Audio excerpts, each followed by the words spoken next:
Amém? Bom, eu acredito, como falei aqui anteriormente, que todos nós aqui, acho que sem exceção eu posso dizer isso, tem sonhos, projetos. Deus criou você para ser um sonhador. Mas, por outro lado, de tantas e tantas pessoas que têm sonhos, muitas delas não são potenciais realizadoras. São poucas as pessoas que realizam de fato os seus sonhos, projetos, desejos. E talvez eu possa citar aqui inúmeras circunstâncias, mas em todas elas, os obstáculos são responsáveis por parar o ímpeto daquela pessoa que tem um sonho ou um desejo. Por muitas vezes o nosso coração é levado a ficar estacionado, a ficar parado, porque os obstáculos aos nossos olhos se tornam grandes demais. Mas hoje nós vamos aprender com uma história maravilhosa da palavra de Deus, como vivem os realizadores de sonhos, o que eles devem esperar e fazer, porque se Deus plantou algo no seu coração que condiz com a vontade dele, Ele é poderoso para fazer ser concretizado e realizado na sua vida e na vida daqueles que estão juntos com você. Mas para isso há passos que nós precisamos tomar e que são passos muito importantes. A palavra de Deus nos conta, no livro de 1 Samuel, no capítulo 1, sobre a história de uma mulher chamada Ana. Acho que todos aqui têm familiaridade com essa história. Ana tinha um marido chamado Eucana, e naquela época ainda era muito comum. O seu marido tinha uma outra esposa, além de Ana, e o seu nome era Penina. E havia ali uma certa rivalidade entre Penina e Ana, porque Ana era estéril. Ela não podia dar à luz filhos. E Penina, pelo contrário, era totalmente fértil. E Ana, muito triste por não poder dar à luz um filho, Ana tinha o sonho de ser mãe. Mas não só o sonho de ser mãe, mas o sonho de glorificar o Senhor sendo mãe. E isso é muito importante para todo o enredo que nós vamos falar hoje. Essa mulher rompe os obstáculos que apareceram contra a sua vida. E do ventre dela nasce o homem que foi responsável por recoordenar, se assim eu posso dizer, a história de Israel. O homem que foi responsável por ser o melhor juiz da história de Israel, por transicionar o governo de Israel do tempo dos juízes para o tempo dos reis. O homem que foi escolhido por Deus para ungir Saul e depor Saul, para ungir Davi e estabelecer ordem nas coisas que Deus estabeleceu. E esse homem nasceu porque essa mãe não olhou para os obstáculos. Ou melhor, ela venceu seus obstáculos olhando para eles. Quantos aqui querem vencer obstáculos hoje? Eu quero que você acompanhe comigo então 1 Samuel no capítulo 1. E o primeiro ponto que eu vou falar com vocês está ali no versos 6 e 7. E a primeira coisa que eu quero falar com vocês hoje é que aqueles que foram chamados a realizar devem esperar e enfrentar oposição. Você pode repetir essa palavra comigo? Oposição. Olha o que o texto diz, verso 6, verso 7. Penina, sua rival, a provocava excessivamente para irritar, porque o Senhor a tinha deixado sem filhos. Isso acontecia ano após ano. Todas as vezes que Ana ia à casa do Senhor, a outra irritava. Por isso Ana se punha a chorar e não comia nada. A primeira oposição que Ana enfrentou foi dentro da sua própria casa. Foi com uma das pessoas que dividiam os afazeres do lar. Dividiam ali na época o marido. Dividia o próprio dia a dia. Muitos de nós enfrentamos esse tipo de oposição. E essa é uma oposição muito direta e muito triste. Porque é aquela oposição que vem, às vezes, das pessoas que nós mais amamos. Aquelas pessoas que olham para nós olham a situação que nós estamos enfrentando, as dificuldades que nós estamos passando, e sem ter discernimento algum, elas são vozes de Satanás contra a nossa alma, para nos entristecer, colocar para baixo e deixar os nossos sonhos de lado. Mas há uma coisa que é muito forte nesse texto. É que o texto diz que foi o Senhor quem deixou Ana estéril. A providência de Deus, a soberana mão de Deus já estava agindo na vida de Ana antes que ela pudesse imaginar. Talvez você tenha enfrentado esse tipo de oposição na sua vida, ou outros tipos, sejam lá quais forem, mas saiba de uma coisa: a mão soberana de Deus está sobre você, cuidando de cada detalhe da sua vida. Deus não está alheio ao seu sofrimento e às suas dificuldades. Creia nisso. A segunda oposição que Ana enfrentou, e essa é uma oposição mais indireta, está no verso 8. E o texto diz assim: então Eucana, seu marido, lhe disse: Ana, por que você está chorando? E por que não quer comer? E por que está tão triste? Será que eu não sou melhor para você do que 10 filhos? Essa segunda oposição que Ana enfrentou, uma oposição, como eu disse, mais indireta, não tão direta, foi a oposição da comparação. E essa é uma oposição que fere muito, que machuca muito. Ali no desenho de 1 Samuel, no capítulo 1, você vai ver que Eucana tinha uma preocupação com Ana. Embora Ana fosse estéril, e naquela época era muito importante a fertilidade, não que hoje não seja, mas no sentido de muitas vezes o marido escolher uma outra esposa apenas para que ele pudesse ter alguém para herdar seus bens. Mas Eucana fazia questão de fazer Ana se sentir amada.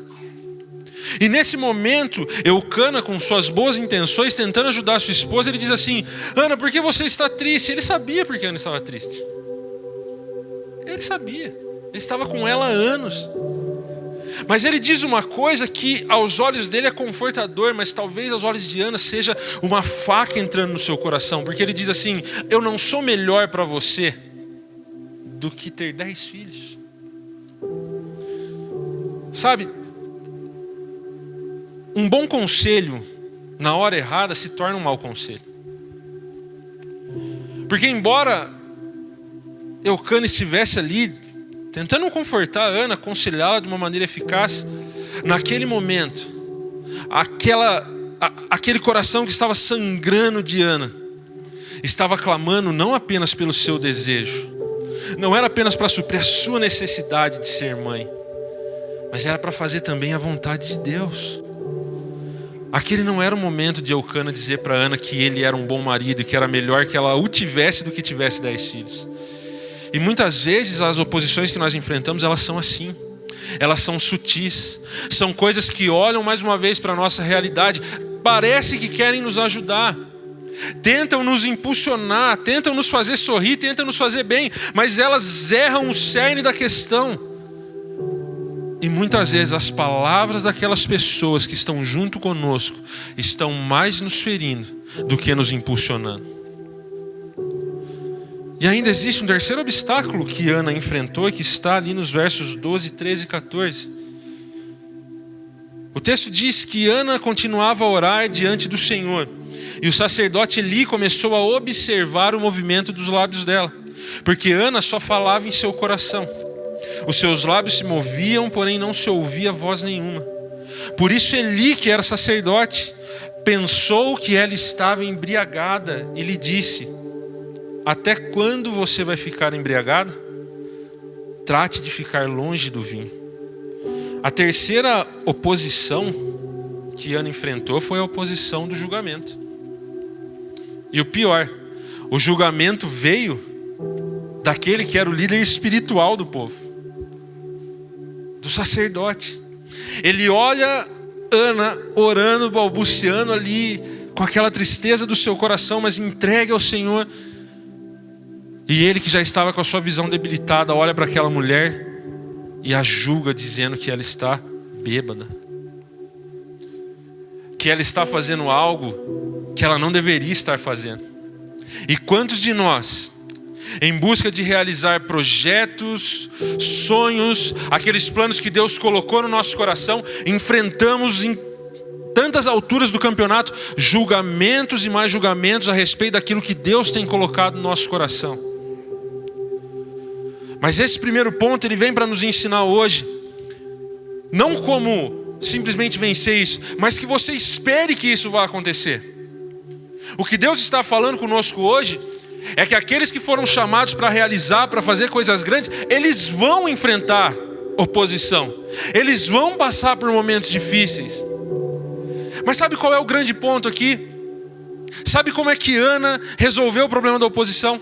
Sabe como ela venceu os seus opositores, aquelas pessoas que queriam de maneira indireta ou direta deixá-la para baixo ou interferir nos planos de Deus para a vida dela? Ela não os venceu os retrucando. Ela não os venceu discutindo, indo contra os seus argumentos. Ana passou por cima daqueles que estavam, de certa forma, ainda que não sabiam, a perseguindo, indo aos pés do Senhor Deus. É assim que nós vencemos as oposições que Satanás coloca contra nós. É assim que nós saltamos as barreiras. É assim que os montes se caem. Não é pela força do nosso braço, não é pelo tanto discutir, pelo tanto fazer, é pelo tanto que nós vamos aos pés do Senhor em oração e súplica. Porque quando Deus levanta alguém para realizar, não há oposição alguma que vá fazer com que essa pessoa pare, com que essa pessoa regrida. Se Deus colocou algo no seu coração que é condizente com a vontade dele, Ele vai fazer esse projeto se realizar, e não há barreiras que possam se levantar que são maiores do que a vontade de Deus para a sua vida. Você crê nisso? Tome posse disso hoje. Olhe para as barreiras que têm se levantado contra os seus sonhos, os seus projetos, e não busque enfrentá-las de maneira física, carnal. Busque enfrentar essas barreiras de maneira espiritual.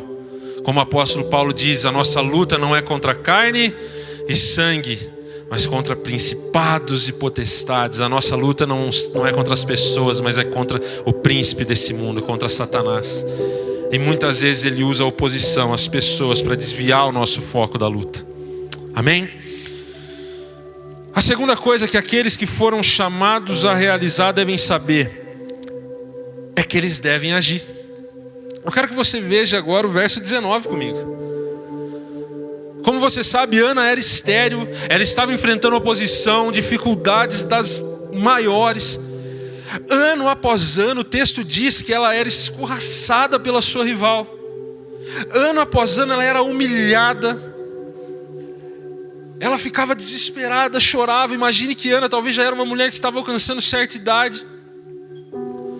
Mas olha o que o texto diz, no verso 19: eles se levantaram de madrugada e adoraram diante do Senhor. Depois voltaram para casa em Ramá. Eucana teve relações com Ana, sua mulher, e o Senhor se lembrou dela.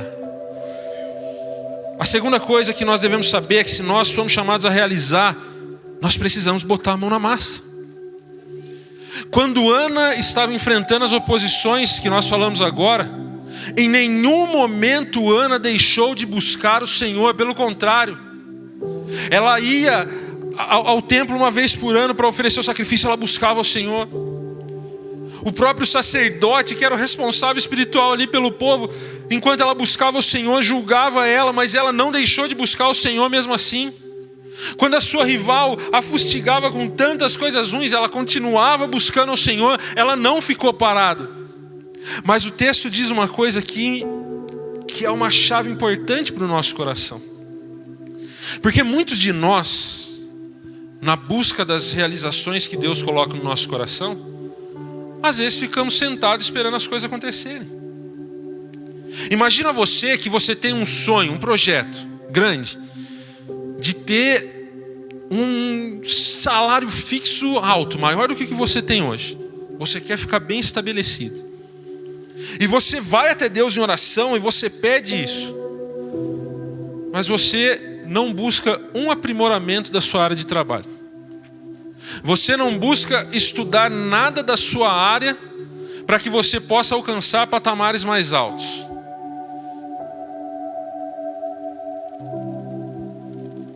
A ação sobrenatural de Deus, na sua grande maioria das vezes, vem de encontro com ações naturais dos seus filhos.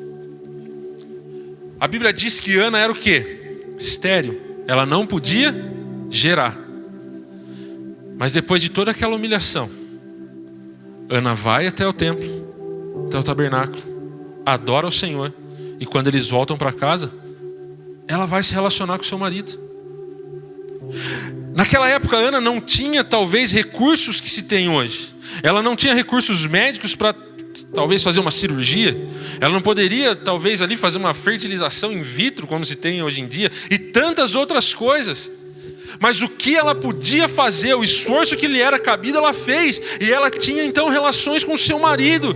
Nós precisamos crer nisso hoje. Para Deus fazer algo em nossa vida, Ele não precisa de nada. Isso é certo.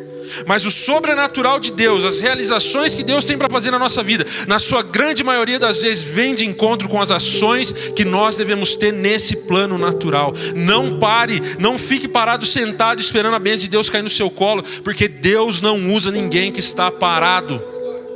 Nunca se esqueça disso. Ana não poderia fazer nada para que o seu ventre tivesse fertilidade, mas ela podia dar passo. Ela se relacionou com seu marido. E a Bíblia diz que pelo seu passo de fé, Deus se lembrou de Ana. Talvez a mensagem de Deus para você aqui hoje é que Deus está só no aguardo do seu passo de fé. Eu quero que você nesse momento memorize aquela situação, aquele projeto, aquela coisa que você acha tão difícil de acontecer agora. Aquela área da sua vida que está totalmente infrutífera, infértil, estéril, e que você quer tanto alcançar. Hoje Deus está dizendo que talvez aquilo que você precisa está a uma ação da ação sobrenatural de Deus vir sobre você. Quantos recebem isso? Amém? E em terceiro lugar, aqueles que foram chamados a realizar não devem idolatrar o seu sonho. Eu quero que você veja agora comigo o verso 22. No verso 22, então, Ana já tinha tido seu filho. Ana já tinha alcançado do Senhor o seu plano, o seu propósito. Mas o texto diz que Eucana, então, seu marido, com toda a família, foram adorar, como eles iam de ano a ano. Eles foram até a terra vizinha para adorar. E Ana, então, estava com seu filho ainda de colo, e ela diz o seguinte: quando o menino for desmamado, eu o levarei para ser apresentado ao Senhor, e para lá ficar para sempre. Ana não idolatrou as bênçãos de Deus, mas ela amava o Deus das bênçãos. Porque quando o menino nasce, imagine uma mãe já com certa idade, uma mulher na verdade com certa idade, que tem o desejo de engravidar, de ser mãe, e isso para a mulher é quase que como uma necessidade fisiológica. O seu corpo pede essa realização. Imagine você desejar isso por tantos anos, então Deus te dá essa bênção. O que geralmente acontece? O risco da idolatria. Imagine você naquela área da sua vida em que por anos e anos você tem sonhado, você tem projetado, as coisas não acontecem, mas em algum momento Deus abre as portas, aquilo vem sobre você. E aí então, ao invés de adorar o Deus das bênçãos, você começa a adorar a bênção do Deus que te deu. Um dia eu orei por uma pessoa, já faz um bom tempo isso. Eu encontrei uma pessoa na rua, ela me mandou uma mensagem, depois eu encontrei na rua, ela falou: Natan, eu estou indo para uma entrevista de emprego hoje. Ora por mim, por favor, que eu estou precisando desse emprego. Nós oramos para ela de manhã, eu encontrei ela 2 horas depois na rua, ela falou: Natan, eu acabei de sair da entrevista e eu estou empregada, graças a Deus vou começar meu trabalho hoje. Mas ela parou de vir na igreja alguns dias da semana. Ela diminuiu totalmente o ritmo dela, porque segundo ela ficou muito cansada do serviço, do trabalho. que segundo ela voltava num horário que era mais pesado para ela estar na igreja. Quantas vezes nós somos assim? Deus nos dá as coisas que nós queremos, que nós pedimos, e nós idolatramos essas coisas. Ana não idolatrou seu filho, pelo contrário. Quando o menino nasceu, ela disse ao seu marido: assim que ele for desmamado, e naquela época o desmame demorava um pouco mais do que hoje, era em torno de 3 anos e meio a 4 anos. Assim que o filho for desmamado, eu o levarei ao templo, e para lá ele ficará para sempre, para servir ao Senhor, porque esse filho não é meu. Deixa eu te dizer uma coisa, e nós vamos finalizar com isso. Tiago diz na sua epístola: pedis e não recebeis. Por quê? Porque pedis mal, para gastar nos seus deleites, nas suas paixões carnais, nas suas idolatrias. Muitas das coisas que nós pedimos para Deus não são realizadas porque nós queremos apenas para o nosso bem-estar. Mas deixa eu falar algo para você: se hoje os seus projetos, os seus sonhos estiverem alinhados com a vontade de Deus, Deus é o que tem o maior interesse de realizar aquilo que você está tramando no seu coração hoje, aquilo que você está desejoso hoje, aquela situação em que você não vê saída, mas que ela condiz com a vontade de Deus. Deus é o agente transformador de situações que pode fazer você gerar hoje, que pode trazer fertilidade nessa área da sua vida hoje, mas você não deve idolatrar aquilo que Deus te deu. Se há algo então hoje que Deus plantou aí no seu coração, você que foi chamado para sonhar, você que foi chamado para ser um realizador, e isso tem queimado dentro de você, mas ainda é uma área infértil da sua vida, lembre-se disso. Se essa área da sua vida for entregue aos pés de Jesus, se essa área da sua vida servir para que você adore o Senhor, para que você seja luz onde você passar, para que Deus seja glorificado, Deus abre portas, Deus abre janelas, Deus coloca chaves, Deus faz acontecer, porque é dele que vem todas as coisas. Então hoje a mensagem de Deus para nós é: alinhe os seus sonhos, os seus projetos, os seus desejos com a vontade de Deus, porque Deus é o realizador maior dos nossos sonhos. Você crê nisso? Fique em pé no seu lugar, nós vamos orar então nesse momento.